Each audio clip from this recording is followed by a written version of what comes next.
Good morning, everyone. My name is Todd Jesse. I am with the Western Alliance for Restoration Management, or WARM as we like to call it. We are a 501c3 nonprofit dedicated to training the future generation in mine reclamation through hands-on experience at real-world mine sites.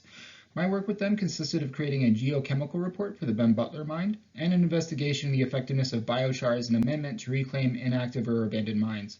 And really, this project is just a small part of a larger story where local voices were drowned out by people outside of the community.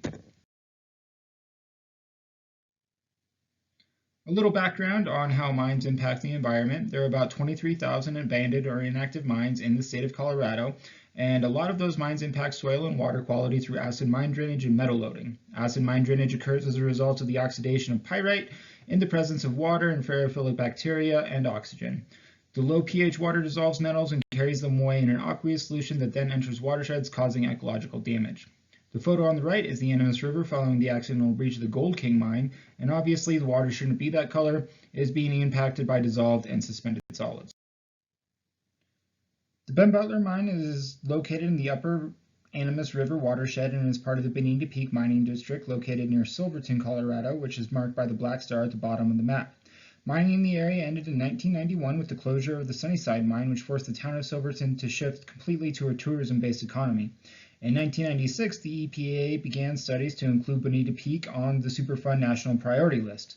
The community was opposed to this designation because of the negative connotation of Superfund and the potential impact to tourism. So the EPA held off on the designation and the community worked on cleaning the area themselves through the leadership of the Animas River Stakeholder Group. Then in August of 2015, an accidental breach at the Gold King mine released 3 million gallons of acid mine drainage into the watershed. Photos of the river after the breach poured all over the internet and social media, creating an outcry by downstream users and environmental groups. In 2016, the year following the breach, state politicians formally requested that the area receive Superfund status from the EPA. 4 years later, there's still a lot of controversy around that decision. There's opposition to spending the vast sums of money that are needed to reclaim these mines.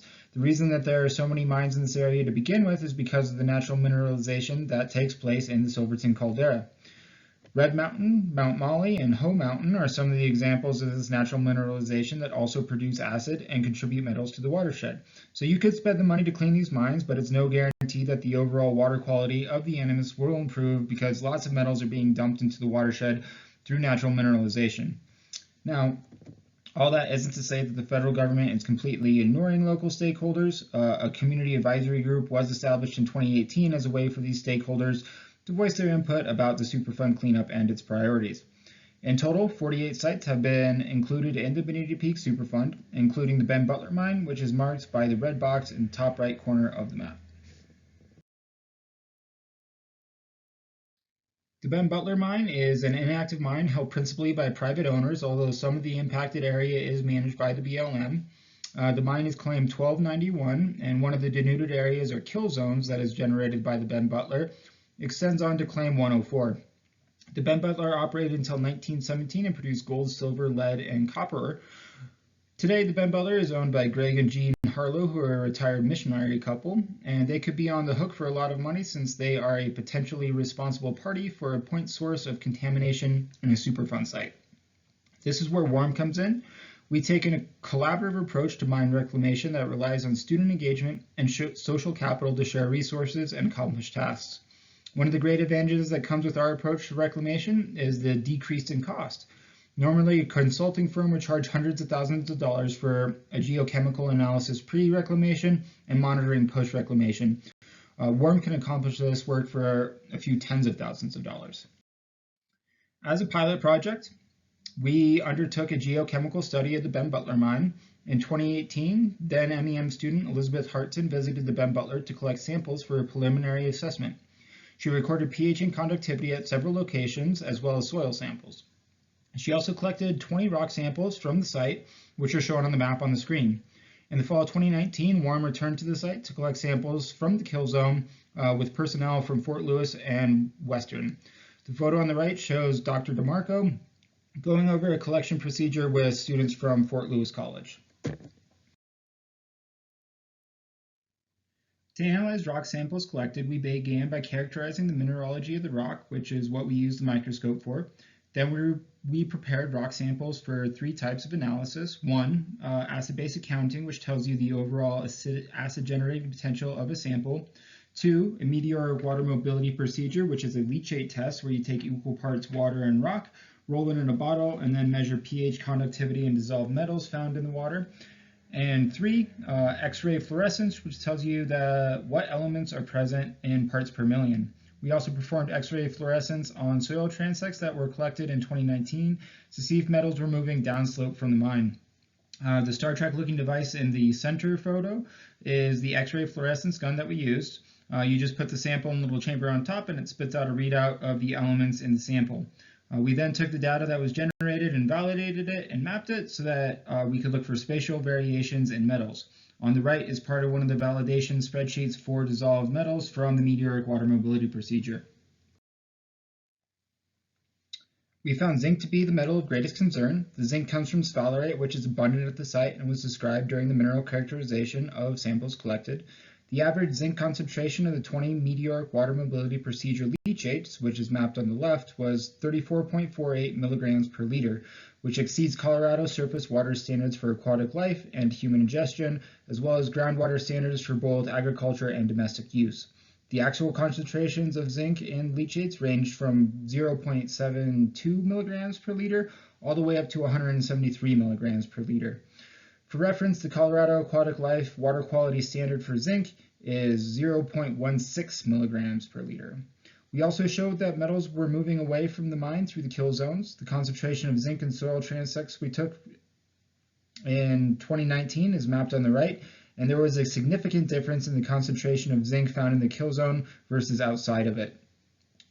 This report that we created was turned over to the Colorado Division of Reclamation, Mining, and Safety, who will use the information that we gathered to do closure work this fall, pending any interference from COVID. We also investigated the viability of alternative amendment materials at the Ben Butler. Literature indicates that using biochar, which is just charcoal produced with the intention of using it as a soil amendment, helps provide soil structure, increases nutrient retention, improves soil moisture, and sequesters carbon. Plus, it has the ability to absorb metals and change pH.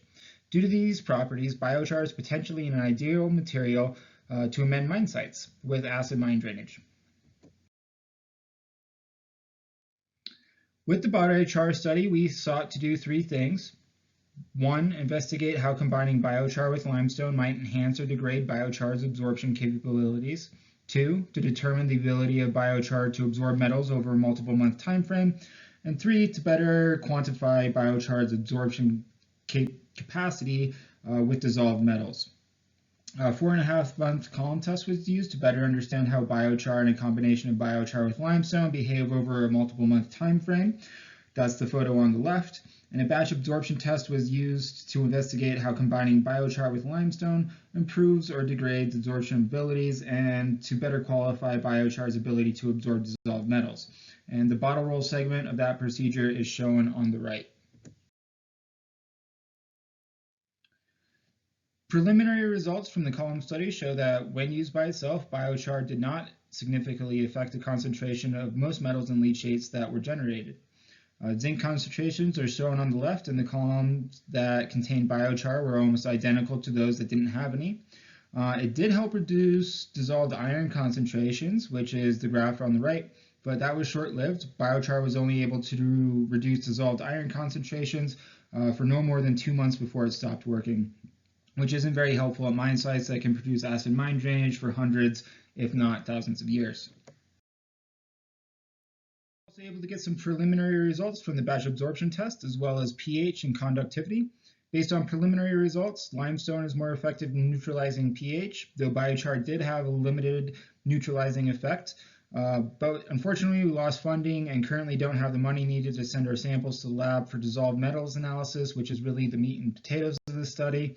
Biochar research was a low priority for the state, and they lost funding for non-essential work. The funding they get for this type of thing comes from mine company donations, and with the uncertainty of the markets right now, they pulled all their donations. So we're currently reaching out to the USGS or other people for funding sources.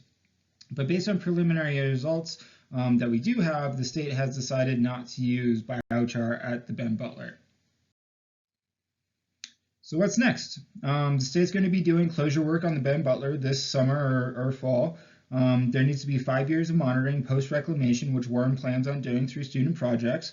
And we would still like to investigate biochar further. Biochar won't outright replace limestone, but it can still do a lot to improve soil health and sequester carbon. So depending on the reclamation goals, it can still be used at mine sites. We would like to have some test plots to investigate this around Ben Butler, but that depends on the state. We are also looking to expand our portfolio of sites. The pitch mine on Marshall Pass is an inactive uranium mine, which has the potential for some revegetation projects, and Warren will be creating a mine reclamation course in the fall of 2020. I would like to thank all the people on the screen for their advice and support throughout the last 2 years. Nothing would have been possible without them. I wish that I had time to go through them all individually, but unfortunately only have 10 minutes. Here are some of the references that I use for the presentation.